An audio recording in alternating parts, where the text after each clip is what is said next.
Rhonda here from Nelson Soapery.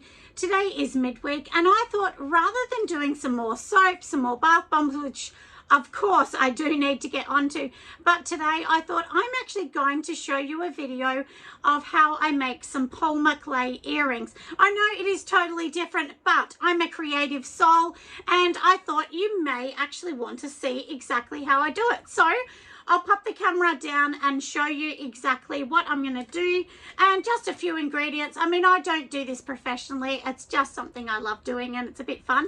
So, you know, first of all, you need the clay, don't you? And I'll show you all the clay I've got and the tools that I've got, which probably most of you have these around your kitchen, let's be honest. And then you can make yourself something fun. Maybe it can even go in gift packs with things that you're selling or so on. And the things that I'm going to be popping on my website, they will actually, you know, team back with soaps and bath bombs and so on. So they will be soap inspired items. But anyway, let's get going. I'll show you what I'm going to do.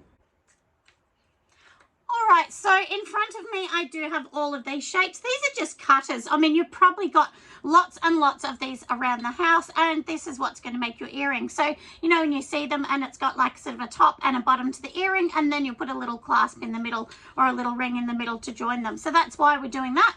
And then I did actually buy these ones today. I got them from Spotlight, just our craft store. And I thought, anyway, I'm going to make some of these and I might actually make a pair for one of my daughters. She loves long earrings. And then this is the clay. There's lots of different ones, but Sculpty is the main one that people know. And look, it may seem expensive. I don't think it is. It's like $5 or $6 when it's on sale for one of these. And it will make quite a few earrings, just one little packet. So it's pretty all right. And then, of course, you need your findings, which findings are things like what's in here, and they're just like hooks and things like that to go onto the earrings, but we'll do them later. But we'll get onto the fun stuff first. So I'm going to just do something, I guess, a little bit basic just to show you how I do the base of making these polymer clay earrings. And honestly, anyone can do them. You really can. I mean, I'm not going to say that mine are going to be one of those $50 polymer earrings that you see, but they're still a bit fun, and it's stepping outside the soaping thing to give me something else to do as well, because as most of you know, I love doing new things and being creative. So now you're going to ask, why do I have this clipboard with the plastic on it still? Well, this bit on the side, if you can see the height of it, that gives me an idea of how to actually roll my clay. So a lot of people put the clay through a pasta machine, but I don't have one of those because I'm not a fancy maker. So all you do is once the clay is here, we're going to roll it on this, and then this makes sure that underneath this is the right height of the clay. So it's actually quite handy. So that's why I'm actually going to be using that. Or you can have two things and roll in the middle. But it just is kind of like a guide, I guess, for what we can do. And there's so many different things. But anyway, let's get started. So first of all, obviously we need the clay. I suggest you put some paper down. So I just have this grease-proof paper. So we'll just break a piece off, and I just kind of sit mine just like that. Like I said, I'm no professional maker for these things, that's for sure. But anyway, like I said, I thought this would be really fun. And some of the clay that you get, I don't know whether you can see, but I'll see if I can show you. Some of this actually has like flecks in it. So can you see the little flecks? This one kind of looks a bit like concrete. So you can just break it off or whatever, but you can't just, you know, stick it like that and then that's it. It actually, you do need to roll it and everything because it can get like air bubbles and things like that inside it. So anyway, we're going to take off a couple pieces. So I always smash it a little bit in my hand, but you don't need to, I mean, honestly. So we can use this board for the start because literally I'm just going to quickly go over it. And what you've got to do is like squish it back and forward. And this is just, you know, I don't know whether they call it molding the clay or what it is. But anyway, it's meant to get the air bubbles out. So that's what I'm doing. And once I've got it all conditioned, I think that's what they call it, conditioned, then we'll go to the next bit. But I mean, look how cute it looks. Can you see that? And then, you know, and then after we do all of this, then of course we do need to put this in the oven. So it goes into the oven as well. Now, when you're going to fold it over, make sure you got an air pocket so you're sort of pushing the air back out, if that makes sense. So that's basically what I'm doing in this bit here. And then, you know, we can kind of squish it up a bit because we want to make this into a bit of like a square almost. And, you know, look, I've seen lots and lots of fancy videos, but like I said, I'm not fancy. This is just a hobby. This isn't part of my business. But, and you can add like colors to this. We can like smish in a little bit of black into it if we want, which we might do. You can actually put, you know, textures into it by textured mats, or you might have stuff around the house. You know, you might have a mug at home that has a texture on it. You can kind of roll it onto that. So it's really clever. But can you see that how this actually helps, you know, to give it the right size? So that's why I just roll it onto that. And then I know that every other piece is going to be very, very similar sizing. So, and, you know, just keep moving. And this paper too allows it not to stick and not to make a mess on your bench, because some of the bright coloured ones will actually colour your bench. I figured that out when I used a red one. So anyway, I'm going to put that there to stop my paper moving. And once we've done that, like honestly, this, you could just have this and you could literally just put, you know, your shape into it, whatever shape you want. But if you want like little black bits or little gold or something like that, like I like to put a bit of goldy colours through it, you can do that as well. And these ones here, I mean, there's so many. So if you want a really big earring, it's like that. But maybe this size is pretty good. And I'll actually use this for my daughter Annie. I'll make her a pair of earrings. And yeah, so that's literally it. I mean, how easy is it? I actually thought, honestly, I thought this was so much harder. And when I seen it, I thought, oh my goodness, that's so easy. I can actually do that. So, and literally that's it. And so, and then if you want and you don't want to do anything else, you can just put that in the oven. I mean, how clever is that? That's it. And then you just put it in the oven for, what is it, at 135 degrees for this particular one. All of them have different degrees, so you got to check that out. And yeah, and bake it for 30 minutes. That's it. Let it cool down and you're done. And then you just drill the holes and add everything else. So I just think it's so clever. But as I said, I thought there was a lot more to it. And when I seen that there wasn't, I was quite actually shocked. I honestly was shocked because I thought there was more to it. But anyway, I'm going to get on to doing these. I'll bring you back in just a minute when I fix this and the black, and I'll show you what I'm going to be doing for these ones for my daughter. So now in front of me here, you can see that I've got those 4 little colours, and on here as well, this is some little gold leaf. So you can get it from a cheaper shop. It doesn't have to be anything fancy. And what you can actually do is just, you know, pop a little bit over, you know, your pieces. And because then we're going to roll them all together. So this is what I do. Many polymer clay people might say to me, oh, that's wrong.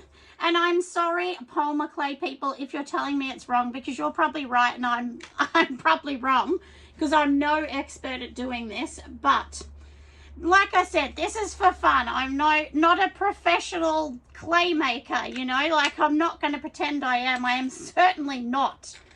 But anyway, this is how I've done mine, and they've all worked out fine.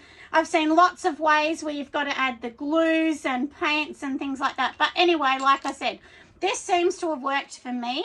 And all I'm going to do is squish these together, and then I'm going to roll them back out again. So I'm just going to give them a bit of a roll first. We'll take all that off, and do remember, as I said, put them here. You can also use like an extruder tool as well if you want kind of a different pattern or something like that. And this is literally all I'm going to do is roll this out, because once I've actually rolled it out, then I can actually, you know, press the earrings as well. So I just turn it around, because obviously this is too fat, you know, because you can see it's much higher than the board for the earrings as well. And you want to make sure all the colours are definitely joining together. They're not coming apart or anything.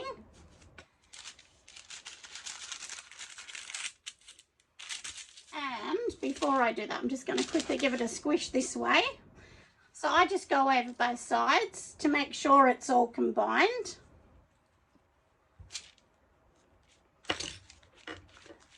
And it easily comes off, so you can see it comes off really well. And you can see it's still a bit high, so we'll just keep going until it goes to the right size. Like I said, if you've got a pasta maker or something, that's probably really good, but I don't have one of them and I'm not going to buy one for just something that's a bit of a hobby. If you get little air bubbles, which I can see one in it, you can just get like, you know, a little blade or something and just pop it with the blade, because we're going to go over it anyway. But the last one, I had a couple little ones, but like honestly, I didn't notice too many. I thought it was pretty good. And you want it to be a certain thickness, because if it's too thin, it won't work. And there's lots of things you can do to get, you know, odd bumps and whatever else out if you don't like them.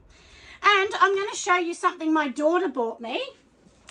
I don't know where she got this, from a little cheapy shop somewhere. But anyway, it has the little ripples on it. So if you kind of press it in, you will be able to see it leaves an indent. And it's not very good. I mean, it's a rubbish cheapo one, but hopefully you can see this little pattern.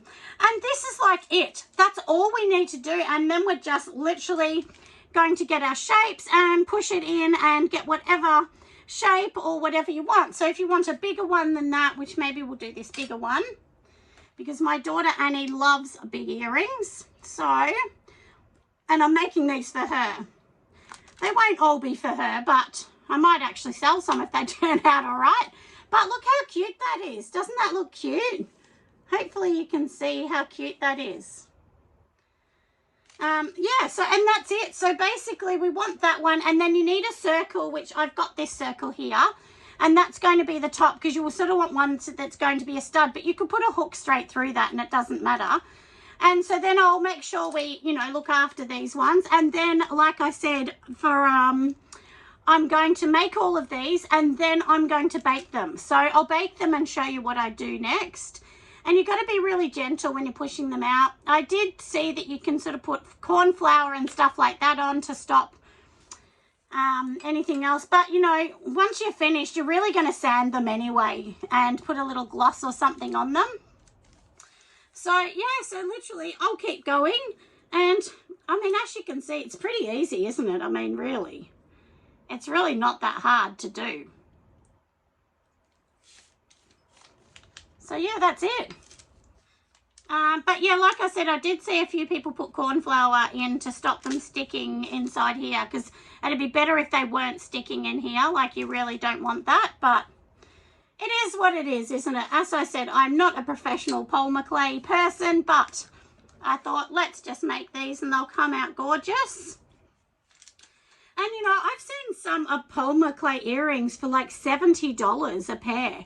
I mean, I understand someone's making these with their hand and everything, so that's what they're charging for. But I thought, you know, for my little bit of experience, I thought they turned out quite okay. Anyway, like I said, I'll keep going and we will keep making these and see how gorgeous they're going to turn out. So now I have finished making them. So I have my tray and I've just put some normal paper on it. You can pop normal paper because the oven's going to be on a very, very low temperature. And then I've just got this little, this is actually a paint scraper. It's brand new, obviously, so don't use it for paint. But it actually just helps you to kind of lift them off if they're a little bit stuck. But these ones are pretty good. So then all I'm going to do is put them on here. I don't really need to use the scraper because they're really not stuck. I've let them sit on greaseproof paper. And yeah, and then literally put them on here. After I put them on here, I'm also going to put a piece of, you know, this sort of parchment or greaseproof paper over the top. That way they don't get burnt. I mean, I haven't had any burn at all, and I've done a few tests over the last few days to see if I even love them or not. But anyway, you'll be able to see that's basically the side view. So they're not super duper thick, which is fine because you don't want them super thick, do you? So Then I'm just going to pop them in a row here, and I know once these ones are done, the triangle is going to be like the stud in the ear, so if that makes sense. So I'll pop it on here, and then I will actually show you. But if you can kind of see, that's what they're going to look like. And I've done a few different ones, and to get this technique or this pattern, all you do, you're literally just going to be mixing different colors together. I mean, that's as simple as that, to be really honest. But look how cute they look. I mean, I'm actually loving these. So I hope this video has been something a little different for any hobbyist, or, you know, even people that follow me for candles and soap. I mean, most of us are really creative geniuses. So this kind of gives us something else, doesn't it? It's just a little play on, you know, different things that you can make, because I really love making things. And this has just given me a little bit of an outlet. I walked away from soap just for a day or so that I could just play around and make these. And who knows, they might end up on my website. They may not, but they do look very professional. And I have actually, oh, that's the one thing I was going to say as well. Make sure you're using the right clays. Don't go using the cheap ones, because they don't work. My daughter actually tried them and she said it was a really big fail. They just didn't work. So I do suggest you go and pay the extra $1 for the Sculpey, because it really is only an extra $1. And then I'm going to pop these ones on here, and these are going to be like my nightlife kind of elegant ones. And once we've done all of this, then after this, you know, there is a process where you need to like give it a sand. You can just do it with a little tiny piece of sandpaper for any rough edges, and then put a lacquer on. So I'll show you as I go along the lacquer that I'm going to be popping on mine. But this is the one that I'm using on mine. I've seen lots of people suggest that one. I did use like a typical normal varnish, an interior varnish, on some that I was just practicing on, but the smell of the varnish is there. So that's the only thing that I didn't like. To be honest, you could use it. There's no problem using it. But as I said, I didn't like that it had a little bit of a smell to it. So anyway, and then this one, of course, doesn't have a smell, and it's water-based. So I think that's probably a little better. Anyway, I will bring you back after I baked it. Remember what I said, we're going to pop it into the oven at 135 degrees. And it says with these, just to leave it in the oven for about 35 minutes. So that's what I'm going to do. And once that's ready, and then we do all the next bits, then of course we need to super glue the posts on as well. And there's lots of different ways. You can drill a hole and put a hook in. Depends on what you want. But some of these I'll do a stud, and some I may do a bit of a hook. But I hope you've loved this video, because I've loved making this for you guys. Anyway, I'll come back. So I have finished making them, everybody, but here's a few little snaps for you. So to put them in the oven, I just pop them on a tray like this, and then I did drill a lot of them, and here is a number of other ones that I've actually done and that looking gorgeous. So, and then you can also paint them with like a clear varnish, which is what I've done. It's a specialized varnish for this. Pop in your hooks and you're done. I mean, look how gorgeous they are. Anyway, I hope you loved this video, because it was something different for this week, wasn't it? And a huge shout out to my gorgeous Patreons. So here you are. See you next time.